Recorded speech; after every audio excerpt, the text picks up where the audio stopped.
आपको दिखाते हैं कि श्री ब्रह्मा, श्री विष्णु, श्री शिव जी के विषय में हमारी गीता जी क्या बताती है, इनकी साधना करने वालों को क्या संज्ञा दी है।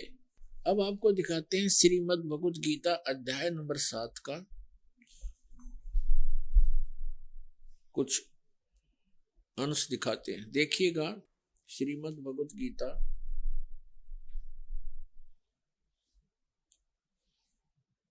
जयदयाल गोविंद का इसके अनुवादक हैं, गीता प्रेस गोरखपुर से ये प्रकाशित है।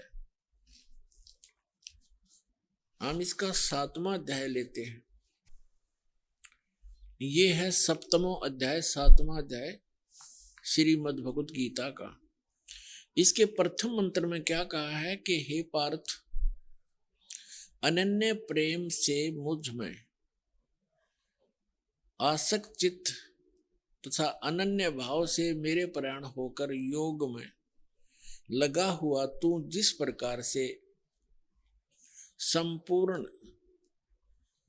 विभूति, बल, ऐश्वर्य आदि गुणों से युक्त सबके आत्म रूप, ये वैसे समग्र है, समग्र माने सारे, सब प्रकार से मुझको संशय रहित जानेगा उसको सुन। अब क्या बताया है, दूसरे मंत्र में कहा है 7वें अध्याय के, मैं तेरे लिए इस विज्ञान से ही तत्व ज्ञान को संपूर्णता कहूंगा, जिसको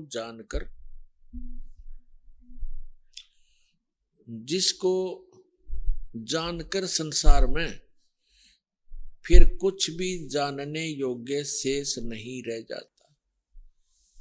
अब गीता ज्ञान दाता कह रहा है कि अर्जुन, मैं अब तुझे ऐसा ज्ञान बताने जा रहा हूं, इसको जानने के बाद फिर संसार में कुछ भी जानना शेष नहीं रहेगा।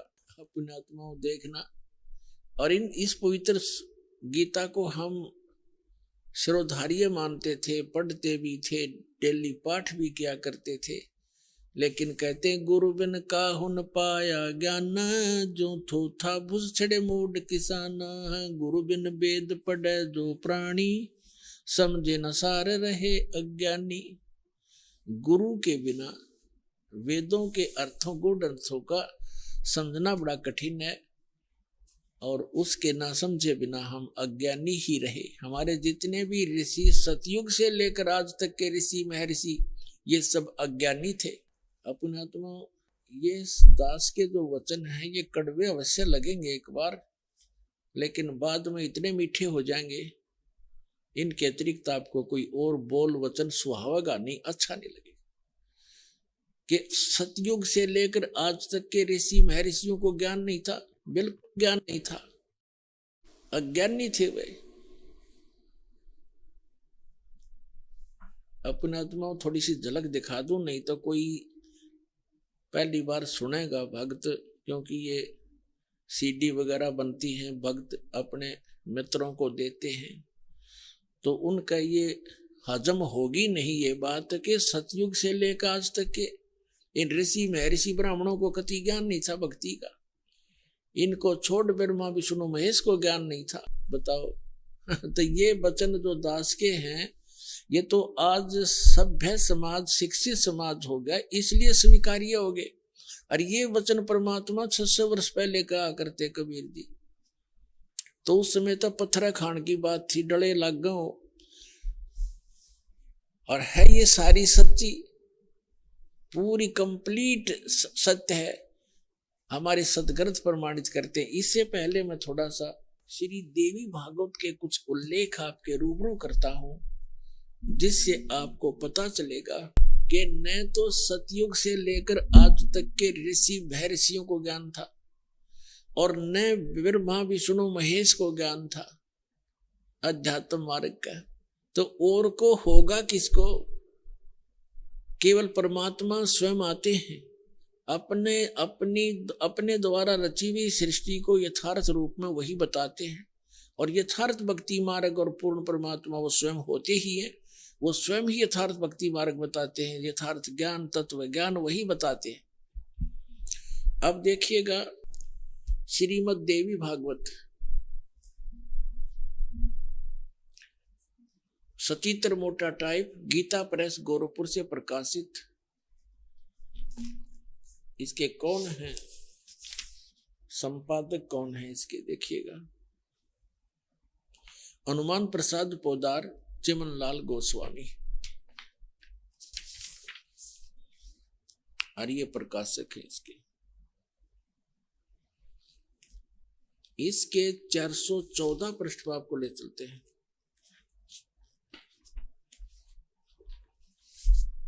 छठा स्कंध, ये छठा स्कंध संक्षिप्त देवी भागवत 414 पृष्ठ पे।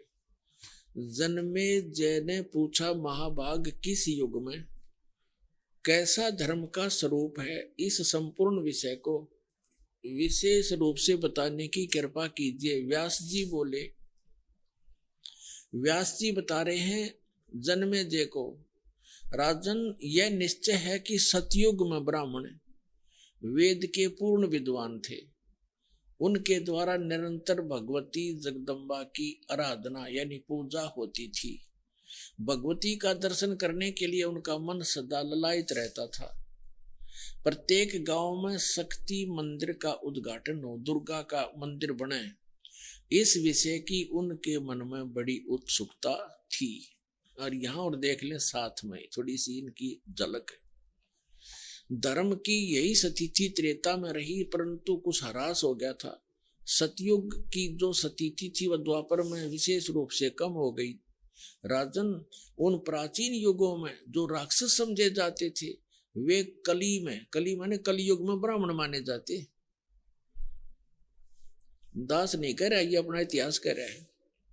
क्योंकि अब के ब्राह्मण प्राय पाखंड करने में तत्पर रहते हैं, दूसरों को ठगना, झूठ बोलना और वैदिक धर्म कर्म से अलग रहना, ये कलयुगी ब्राह्मणों का स्वाभाविक गुण बन गया है। अपना कलयुग के जो ब्राह्मण जिनको हम आचार्य और शंकराचार्य, ये सारे ब्राह्मण हैं, हमारे धर्मगुरु जो अभी तक थे। तो इनके विषय में क्या कहा है कि जो सतयुग त्रेता द्वापर में जो राक्षस हुआ करते, इसे स्वभाव के तो हमारे ब्राह्मण हो गए, तो अन्य जनता का क्या हाल होगा। अब ये क्या बता रहे हैं, इससे एक और कंसेप्ट क्लियर कर दिया कि सतयुग के ब्राह्मण वेद के पूर्ण विद्वान माने जाते थे, व्यास जी कह रहे, और वो दुर्गा की पूजा करते थे, खाक विद्वान थे वे। अब थोड़ी सी झलक साथ और लेते हैं श्री विष्णु जी की, फिर आगे निर्णय करेंगे। इसी देवी भागवत के 28 पृष्ठ पे ये देखिएगा, 28-29 पे श्री विष्णु और श्री ब्रह्मा, श्री नारद और व्यास जी के ज्ञान की झलक आपको दिखाते हैं। ये 28 पृष्ठ है, ये प्रथम स्कंद, पहला स्कंद, और ये संक्षिप्त देवी भागवत 28 पे वही पढ़ रहे हम। नारद और व्यास जी की गोष्ठी हो रही है। व्यास जी नारद जी से पूछा है प्रश्न व्यास जी ने, और नारद जी बता रहे हैं। नारद जी ने कहा, महाभाग व्यास जी, तुम इस विषय में जो पूछ रहे हो, ठीक यही प्रश्न मेरे पिताजी ने भगवान श्री हरि से किया था। देवा अधिदेव भगवान जगत के स्वामी हैं, लक्ष्मी जी उनकी सेवा में उपस्थित रहती हैं, यानी विष्णु जी के विषय में बता रहे हैं। दिव्य कौष्टमणि उनकी शोभा बढ़ाती है, वे शंख चक्र गदा लिए रहते हैं, पीतांबर धारण करते हैं, 4 भुजाएं, वक्ष स्थल पर श्री वत्स का चिन्ह चमकता रहता है, वे चराचर जगत के आश्रय दाता हैं, जगत गुरु एवं देवताओं के भी देवता हैं। ऐसे जगत प्रभु भगवान श्री हरि महान तप कर रहे थे, उनकी समाधि लगी थी। यह देखकर मेरे पिता ब्रह्मा जी को बड़ा आश्चर्य हुआ, अतः उन्होंने उनसे जानने की इच्छा प्रकट की। ब्रह्मा जी ने पूछा, प्रभु आप देवताओं के अध्यक्ष, जगत के स्वामी और भूत भविष्य एवं वर्तमान सभी जीवों के एकमात्र शासक हैं। ब्रह्मा जी विष्णु जी को यहाँ सबसे बड़ा भगवान बताने की चेष्टा कर रहा है। भगवान फिर आप क्यों तपस्या कर रहे हैं? और आप किस देवता की आराधना में ध्यान मगन है। मुझे असीम आश्चर्य तो यह हो रहा कि आप देवेश्वर एवं सारे संसार के शासक होते हुए भी समाधि लगाए बैठे हैं। ब्रह्मा जी के विनीत वचन सुनकर भगवान श्री हरि यानी विष्णु जी उनसे कहने लगे, ब्रह्मन सावधान होकर सुनो, मैं अपने मन का विचार व्यक्त करता हूं। देवता दानव मानव सब यही जानते हैं कि तुम सृष्टि करते हो, मैं पालन करता हूं, शंकर संहार किया करते हैं, किंतु फिर भी वेद के पारगामी पुरुष अपनी युक्ति से यह सिद्ध करते हैं कि रचने पालने और संहार करने की यह योग्यता जो हमें मिली है इसकी अधिष्ठात्री शक्ति देवी है। वे कहते हैं कि संसार की सृष्टि करने के लिए तुम में राजसी शक्ति का संचार हुआ है, यानी ब्रह्मा जी रजगुण है, ये सिद्ध होता जा रहा है, और मुझे सात्विक शक्ति मिली है, यानी विष्णु जी सतोगुण है, और रुद्र में तामसी शक्ति का आविर्भाव हुआ है, और शंकर जी तमोगुण है। इस शक्ति के अभाव में तुम इस संसार की सृष्टि नहीं कर सकते, मैं पालन करने में सफल नहीं हो सकता, और रुद्र से संहार कार्य भी संभव नहीं। ब्रह्मा जी हम सभी उसी शक्ति के सहारे अपने कार्य में सदा सफल होते आए। सुवर्त प्रत्यक्ष और परोक्ष दोनों उदाहरण मैं तुम्हारे सामने रखता हूं, सुनो। यह निश्चित है कि उस शक्ति के अधीन होकर ही मैं इस शेष नाग की सैया पर सोता और सृष्टि करने का अवसर आते ही जाग जाता हूं। मैं सदा तप करने में लगा रहता हूं, उस शक्ति के शासन से कभी मुक्त नहीं रह सकता। कभी अवसर मिला तो लक्ष्मी के साथ सुख पूर्वक समय बिताने का सौभाग्य प्राप्त होता है।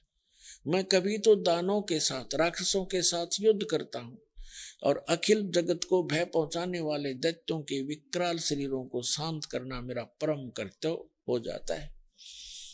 और फिर क्या बताते हैं भगवान विष्णु जी बता रहे हैं, मुझे सब प्रकार से शक्ति यानी दुर्गा के अधीन होकर रहना पड़ता है। उन्हीं भगवती शक्ति का यानी दुर्गा जी का मैं निरंतर ध्यान किया करता हूँ, और ब्रह्मा जी मेरी जानकारी में इस भगवती शक्ति से बढ़कर दूसरे कोई देवता नहीं, यानी दुर्गा से ऊपर मैं किसी भगवान से परिचित नहीं हूं। ये सबसे बड़ी मेरे लिए सबसे बड़ी भगवान दुर्गा है। अपना तुम इस थोड़े से उल्लेख में अपने सदग्रंथों से ये सिद्ध हो जाएगा कि यह दातम मार्ग का ना विष्णु न पता, न ब्रह्मा न पता, न शंकर ने, न नारद जी ने, न व्यास जी ने, और सतयुग के ब्राह्मणों को, और सतयुग से के ब्राह्मणों को नहीं पता तो त्रेता द्वापर कलयुग वालों को तो पता ही कैसे होगा। यह आपके रूबरू आ गया कि उधर से सतयुग के ब्राह्मण भी वेद के पूरे विद्वान माने जाते थे और दुर्गा की पूजा करते थे। इधर विष्णु जी कह रहे हैं कि मैं दुर्गा की पूजा करता हूं और इससे ऊपर कोई भगवान नहीं जानता मैं। तो आ गया सतर इनके जातम ज्ञान का, स्पिरिचुअल नॉलेज का।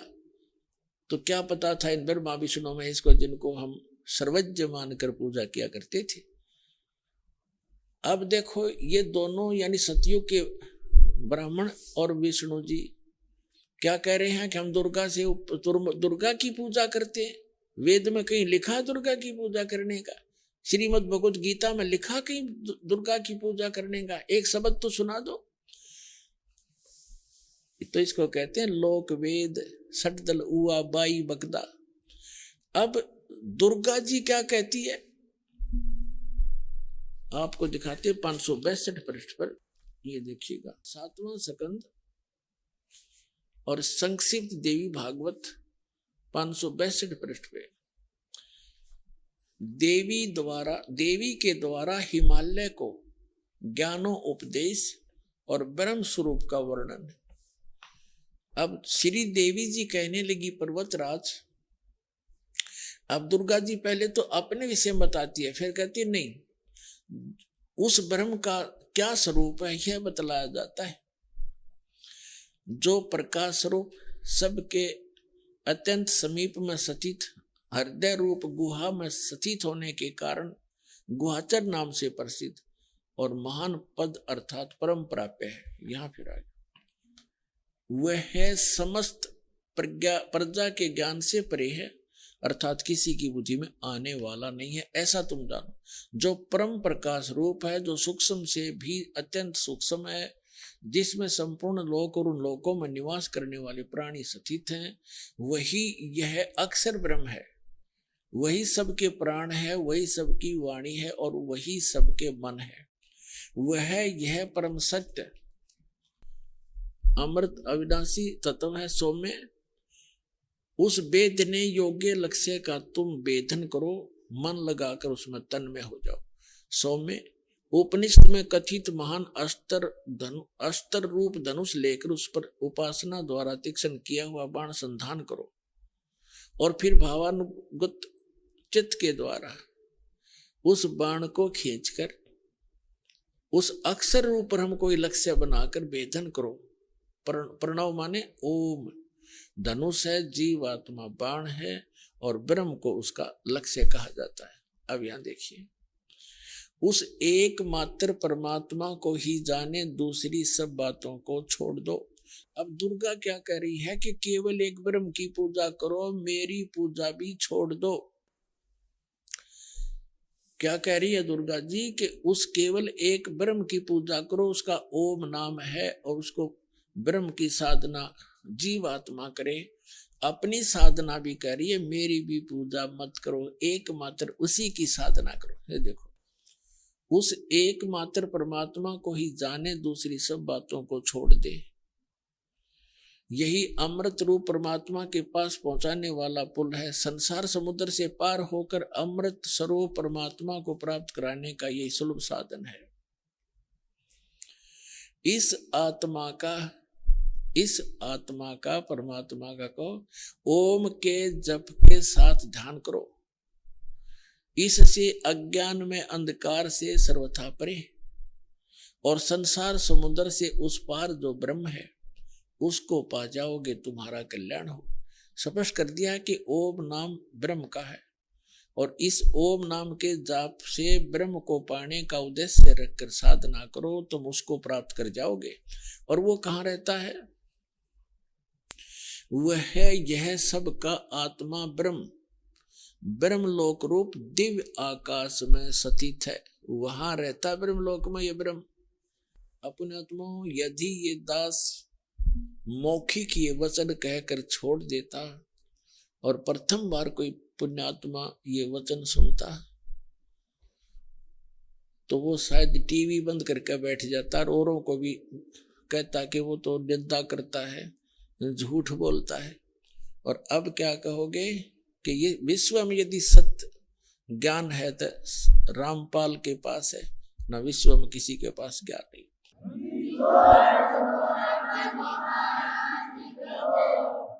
अब हम आते हैं श्रीमद् भगवत गीता अध्याय नंबर 7 पर। इसके अंदर एक बहुत ही निर्णायक ज्ञान है, बहुत ही निर्णायक ज्ञान है, लेकिन हम समझ नहीं सके इन सदग्रंथों को, जिस कारण से हमें बहुत हानि हुई, जिसकी पूर्ति अब हो पाएगी। अब देखिएगा श्रीमद् भगवत गीता, गीता प्रेस गोरखपुर से प्रकाशित है। जयदाल गोविंद का इसके अनुवादक है।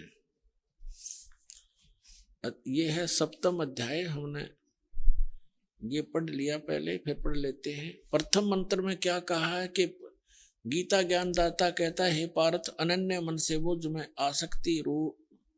आसक्त चित्त अर्थात अनन्य भाव से मेरे प्राण होकर योग में लगा हुआ, जिस प्रकार से तू समग्र यानी सर्व भाव सब प्रकार से, समग्र माने सब प्रकार से मुझको संशय रहित जानेगा, उसको सुन। अब दूसरे में 7वें अध्याय का श्रीमद् भगवत गीता का दूसरा मंत्र पढ़ते हैं। मैं तेरे लिए इस विज्ञान सही तत्व ज्ञान को संपूर्णता कहूंगा, जिसको जानकर संसार में फिर कुछ भी जानने योग्य शेष नहीं रह जाता। अब तीसरे मंत्र में कहा कि हजारों मनुष्यों में कोई एक मेरी प्राप्ति के लिए यत्न करता है। यत्न करने वाले योगियों में भी कई एक मेरे प्राण होकर मुझको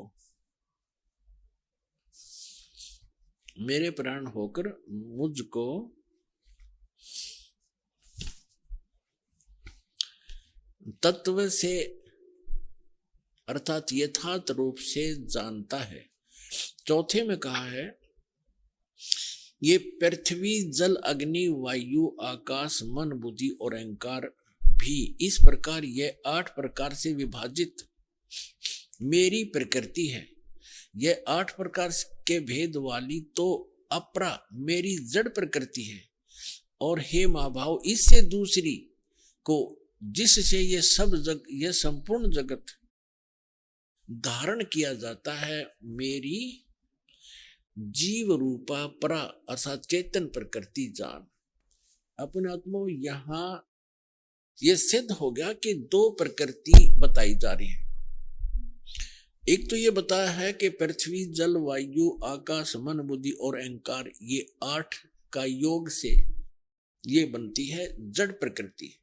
और दूसरी यह चेतन प्रकृति दुर्गा है, अष्टंगी है। यहाँ ये कोड वर्ड है क्योंकि श्रीमद् भगवद गीता वेदों का सारांश है। 4 वेद इतने मोटे हैं और उनसे ये पतली सी बुक 18 अध्याय बने हैं जिसमें कुल 700 मंत्र हैं। तो वो कोड वर्ड ज्यादा है और कोड वर्डों को टीचर ही समझा करते हैं। हमारे अध्यात्म गुरु जो थे वो टीचर नहीं थे, उनको इनका गूढ़ रहस्य का ज्ञान नहीं था। तो यहां सिद्ध हो गया कि एक तो ये जड़ प्रकृति ये 8 जो बताई पृथ्वी जल वायु अग्नि आकाश मन बुद्धि और अहंकार है। और दूसरी चेतन ये दुर्गा है। अभी स्पष्ट करेंगे आपके सामने। दुर्गा को प्रकृति भी कहते हैं। अब आगे ये क्या बताना चाहता है। अब गीता अध्याय नंबर हम 7 पढ़ रहे हैं। श्रीमद् भगवद गीता का अध्याय हम 7 पढ़ रहे हैं और इसमें ये 11वां मंत्र हम पढ़े। हे भरत श्रेष्ठ, मैं बलवानों का बल यानी आसक्ति और कामना से रहित बल सामर्थ्य हूं। मैं बलवानों का बल हूं और सभी प्राणियों को भूतों को इन प्राणियों के धर्म के अनुकूल शास्त्र अनुकूल काम मैं हूं। धर्म अविरुद्ध काम मैं हूं। अब हम 12 से लेंगे। इसमें क्या बताया कि और भी जो सतगुण से उत्पन्न होने वाले भाव हैं, जो रजोगुण तथा तमोगुण से होने वाले भाव हैं, उन सब को मुझसे होने वाले हैं ऐसा जान, परंतु वास्तव में उनमें मैं और वे मुझ में नहीं है।